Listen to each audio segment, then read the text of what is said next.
Melissa Saliva with Beacon Valley Literacy Services, and I'm on tonight again for Topic Tuesday. Yay, it's a meeting of the minds with Kim. And tonight we are going to talk about why are PPT meetings just so emotional. So this is something Kim and I talk about often, and we're going back and forth, and tonight we're going to offer you guys at least 6 tips on how to be prepared and feel good about these PPT meetings, so that way you can actually think clearly and make choices. Okay, so we were talking about professionally and personally. Kim, do you want to tell your personal story of the first PPT meeting where you kind of felt emotional? So it actually has to do with my son, and I had been sitting in meetings for hours and hours and hours, and finally asked a teacher a question about what instruction they were going to provide, and they couldn't answer the question.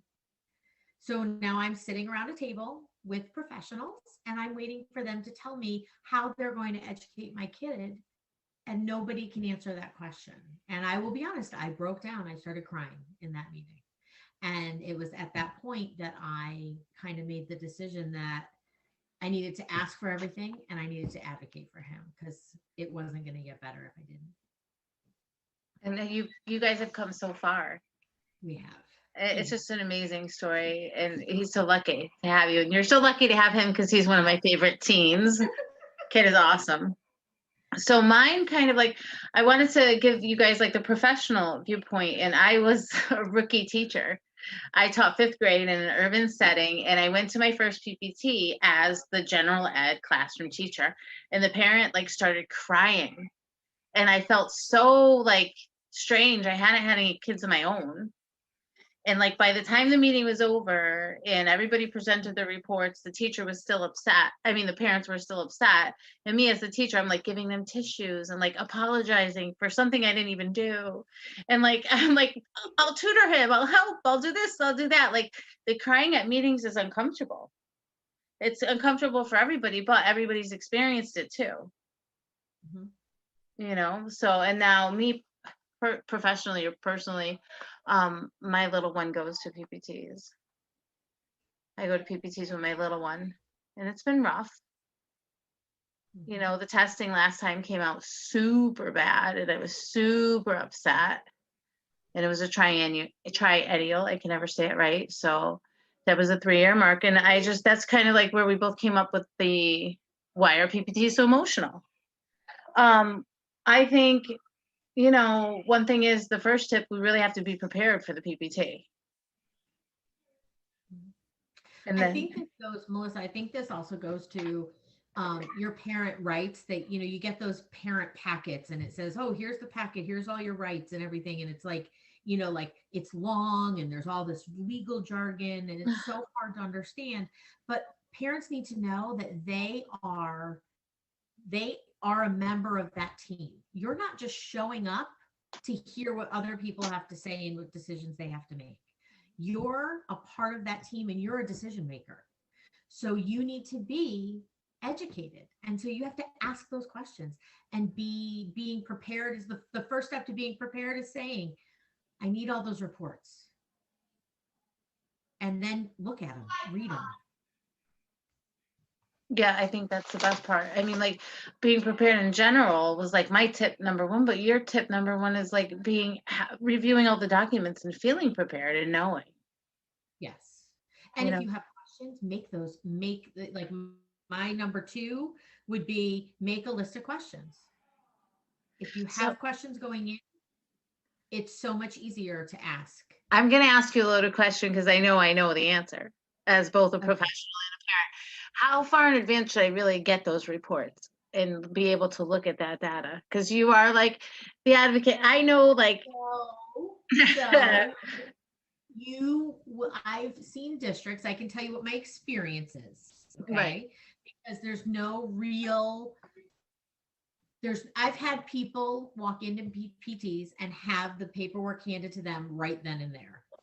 And so as an advocate, my statement at that point would be, you're either going to sit here while I read all of these reports, right, and then we can discuss them, or we can reconvene the meeting after we've had time to review them. because I can't be an educated, active participant as a parent in that meeting if I don't know what's in those reports.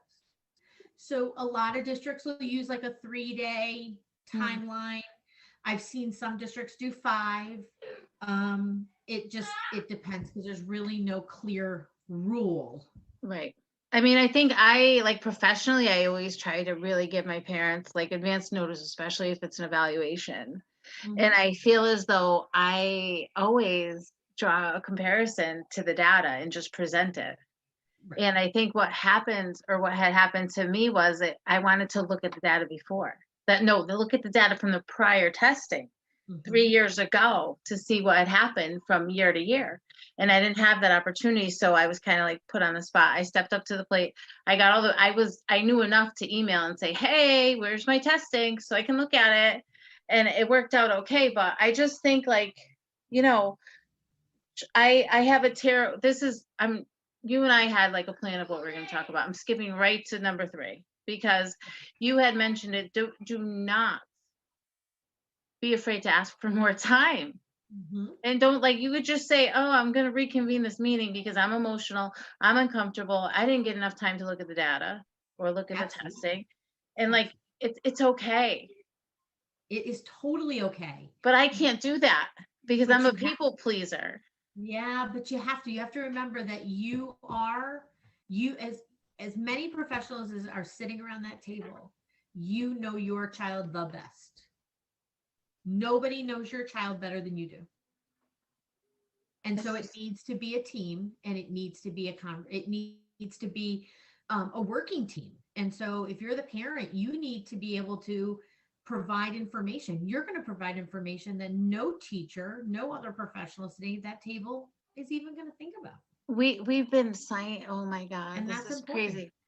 Who holds the burden of sticking to the timeframes that are, the timeframes that are required by law on the PPT? Here with Kim, we had some technical difficulty, and we were in the middle of giving you 6 tips on why people, like 6 tips on how to handle PPTs, and like, why are they so emotional? And so just to review, we went over tip number 1, which is be prepared so you don't feel emotional. 2 is like ask for the reports before the meeting. 3 is have a list of questions based on those reports, right? Yep. And then 4, like my big thing is it's okay to ask for more time. I'm that big people pleaser, say yes to everything. And then 5 is a big one, right, Kim? 5 is a big one. So you as a parent are going to ask for the team to provide you with data. And by data, I mean data on your child's progress. And so you can look at that information prior to the meeting and know if there's growth, because ultimately your IEP says, the law says your child needs to make growth. And if there's no growth, then the program's not working. You say the S word all the time. We talk about this. It's not just growth. What's the adjective? Substantial growth. They're entitled to make a substantial amount of growth, and it's hard. Oh my goodness. That word is pretty important, actually. That substantial growth.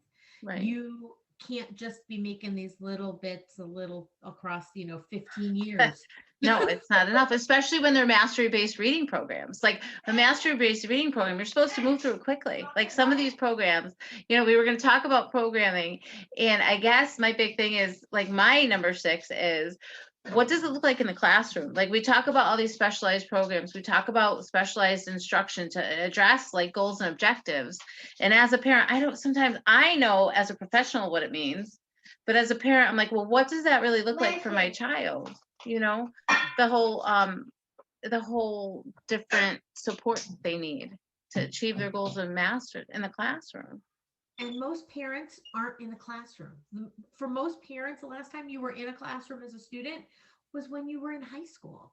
And so, or when you visit during fun times in your kid's class. So you have to know that.